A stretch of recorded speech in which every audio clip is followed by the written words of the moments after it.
evening and welcome to African Voices. You're with me, Chiwe Chihana, today, and I have got some guests today from Somaliland. So it's the breakaway state of the Horn of Africa.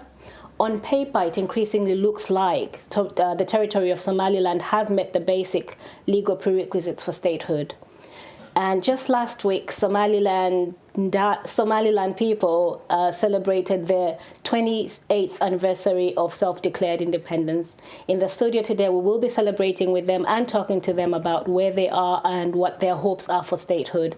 I've got with me today Councillor Kaltum Rivers, who is the first woman elected in politics in South Yorkshire. Welcome to the show, Kaltum.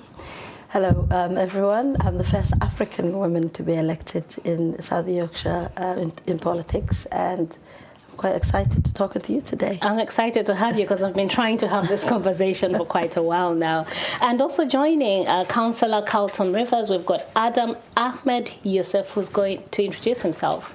Thank you for inviting us. My name, as you mentioned, Ahmed Yusuf, and I'm the chair of the Somali Community Association in Sheffield, which is the local community organization, as well as I have another title, which is the chair of the Somaliland Recognition Committee in the UK. Absolutely. For seeking recognition. Right, great. Thank you so much for joining us today, and welcome to African Voices. Yeah. I think, Adam, you've not been in our studios before. This is your first visit, yes, is that it? It's my first time, yeah. I hope we have a brilliant conversation today. So we're talking everything Somaliland, and we'll probably get into a bit more technical stuff as far as the statehood of Somaliland is concerned. But you both self-identify as Somaliland. How do you pronounce it? Is it Somalilandian, Somalilandil? How do you say it? It's really quite funny. We say Somalilanders. Somalilanders. But most people actually put their other country that they grew up, like British Somalilanders or Canadian or American Somalilanders. And so, but language spoken is Somali. So we are Somalilanders in terms of nationality, in terms of or statehood and self-identified, yeah. Okay, brilliant. So you were saying you were born in Kenya, and how do you identify with being Somalilander? Well, my parents originally came from Somaliland and migrated to Kenya back in the 50s and the 60s. And thus, there's a large Somaliland community in East Africa. Kenya, Uganda, Tanzania, as far as your country of origin, Zambia. Absolutely. So there's a lot of Somalilanders in both East and Central Africa who have lived there, to my knowledge, more than 50 years. But their roots originally from Somalilanders. Oh, right. Okay, brilliant. So the significance of today is obviously that on the 18th of May, 1991, I believe, Somalilanders declared independence. Yeah. And I believe from my assessment, and I think a lot of scholars will say that Somaliland has actually made quite a lot of progress as far as being recognized as a state in its own right is concerned. But we are here today, the international community still does not recognize Somaliland. Talk me through it. Why does Somaliland want to secede? Somaliland, the division between many countries in Africa is a colonial legacy. So the division in Somalia, the overall Somalia, is where colonials actually divided, and Somaliland gained its independence on the 26th of June in 1960.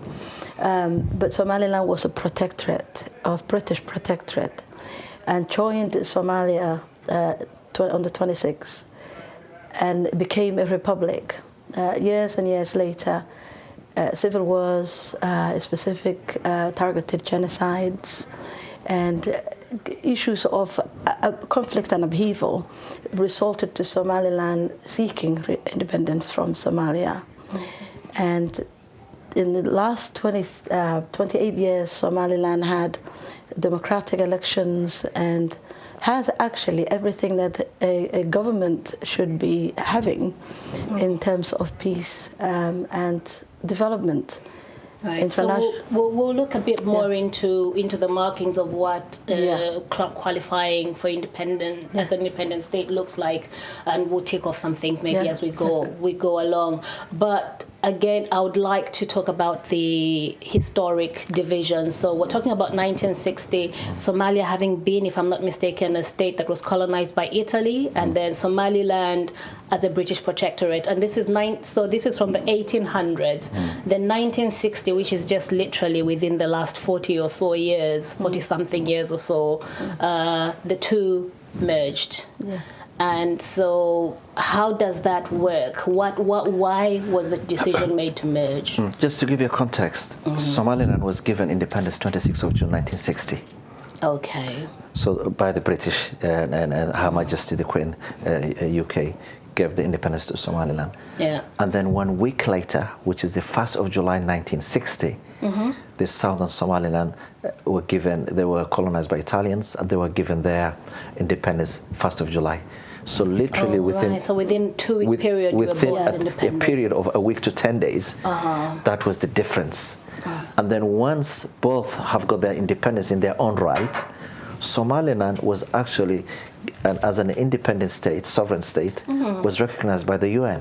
They had a seat in the UN, recognized by more than 30 African countries.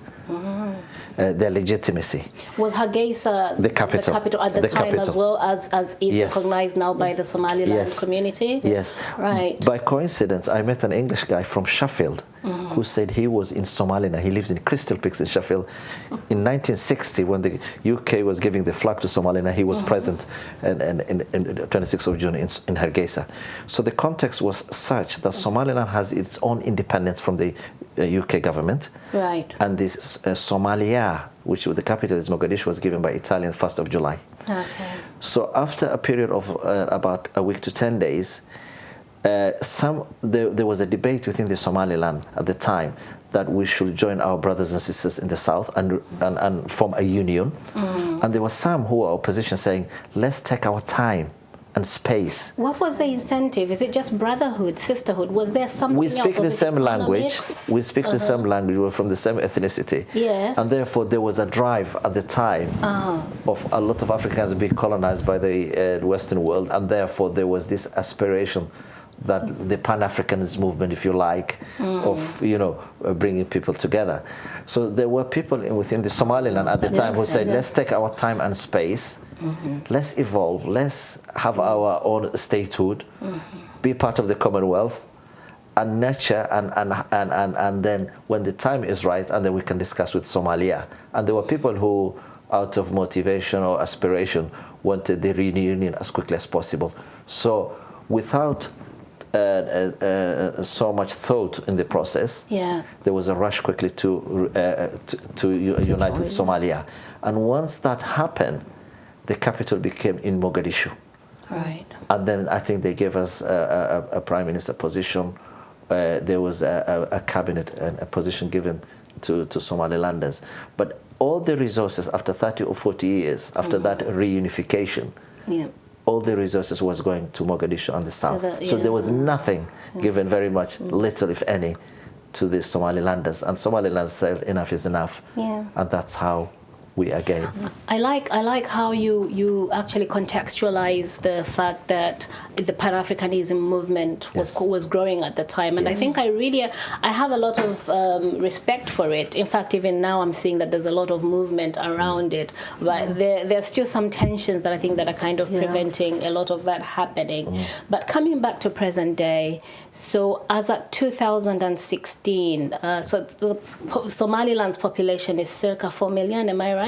The ones that are resident. Approximate. Circa 4 million. So there's been about, as of 2016, there were about 3.4 million signatures by Somalilanders. I'm loving this word. Somalilanders declaring that they wanted international recognition. What on earth is stopping the world from the international community from recognizing Somaliland as an independent community? When you look at the hallmarks, I'm hoping you're going to just give me a few more of these, but when you look at the hallmarks, you've held elections since 2003, and in the most recent election, we've even had the British government going as elections observers. We've had France, we've had the European Union. What is the problem? There's two things, in my opinion. One is the African Union really needs to look at how Somaliland is thriving and obviously doing everything that is accessible as a government. And the word, when you actually talk to any Somalilander in Somaliland or in the diaspora, the frustration is that there's two things. One is the African Union, which I think is a huge thing, breaking states in Africa, seen as a big bad thing since colonialism. And also the other international governments are not really wanting to break Africa, so there's that. But it's okay to kind of support Somaliland as aid receiving or supporting in developing democratic elections or policing and all these other things. So one thing that needs to be remembered as well is that Somaliland sits in a border with different countries in the Horn of Africa, where Somaliland has been fighting in terms of piracy in the seas, in the Red Sea, where Somaliland actually is a vital role in dealing with counterterrorism in that areas as well. So it is an area of Africa that needs to be recognized for the better of the rest of other regional countries as well. And it's, let's just say, it's politics of African politics and international politics. But Somaliland has actually shown to the world that actually it's a country that can be vital to the development of international relations of both the West and the Africa. Go ahead, Adam. I think the perspective, I think as Kaltum said, she's absolutely right. There is the Africa phenomena, and there is a Somaliland phenomena. The Africa phenomena is, they call it the Pandora Box. They don't want to open this Pandora Box. Absolutely. But the question is, you have to go historically. Somalis, I think there's a country called Senegal and Gambia had, I think, similar experiences, where the reunification has not worked. It's like marriage. Absolutely. And we go back to the divorce issue, because there were two different countries, one colonized by the British, one colonized by the Italians. Yes. So when we look back 28 years later, there are some Somalis said, we were not ready, we rushed too quickly to give our independence away. Now we reclaim our independence. We could have been part of the Commonwealth now. But the citizens of the Somalilands have got no problem with the citizens of the Somalia. We all speak the language. It's just the politic. We just want socio-economic politics. When you say that, then what is it? I appreciate you do not. There's no animosity in terms of the population, the relationships of brotherhood and sisterhood. So we're not talking relationships like that, but we're talking about relationships in terms of economics. Is that what it is? It's the politicals and equity and economics all come into play. Okay. Because when you control your resources, your territory, and development of your society, educationally, health-wise, these are vital for for the survival of your citizens. But if that is being deprived, you have a right to reclaim back what's rightfully yours. You touched a little bit on the sort of the tackling counterterrorism. So you've got allies, and you're working together with quite a lot of the Eastern Bloc. But quite uniquely, I think Somaliland itself has harvested different kinds of relationships with the United Arab Emirates, for example, where a military base for the United Arab Emirates was set up in Somaliland, I think as recent as last year. In Berbera.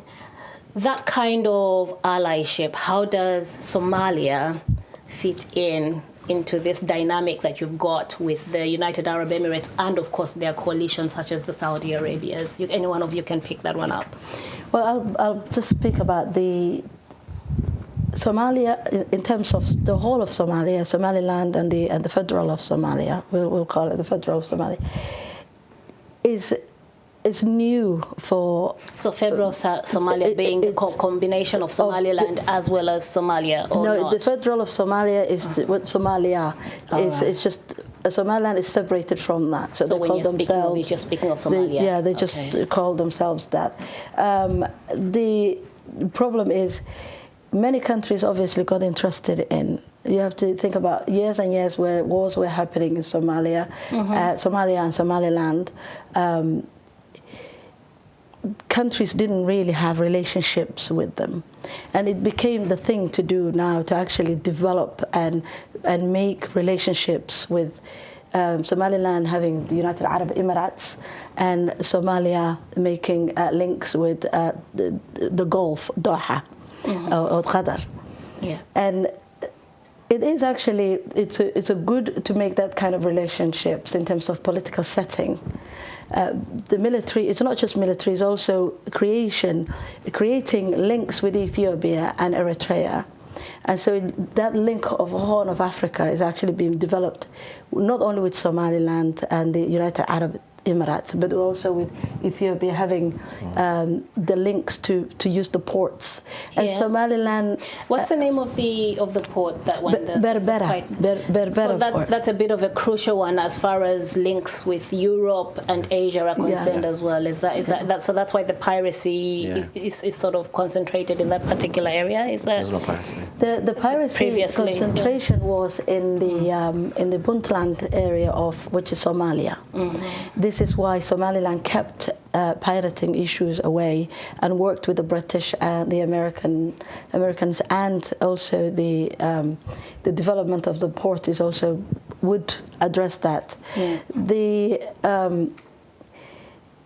The creation of these links means it's good for all, and it means actually it will develop the country's relationships, but not just relationships or socioeconomic position or economy, but also Somalia and Somaliland's struggle to who owns the sea and who owns the air and who owns resources.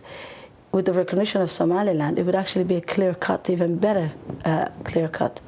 Yeah. Would you add anything? I think just to reiterate that point is that if we go back how Somaliland came into being, is that after the Somaliland succeeded back in 28 years ago, it wasn't just an amicable divorce. Somaliland took arms, and then the Southerners did bombard the capital Hargeisa, and there was a lot of atrocities. Yeah. So obviously that has taken, they used the military might they had at the time to unleash that, because they knew Somaliland was said enough is enough. But that was the historical context. But now a child who was born 1991 is 28 years of age, doesn't know nothing about Somalia. They're Somalilanders. So that is their aspiration to become a totally independent state. But having said that, the Somaliland took a different approach. A lot of billions of dollars were poured into the south in Mogadishu, both militarily and resources, and they could not get peace up to now.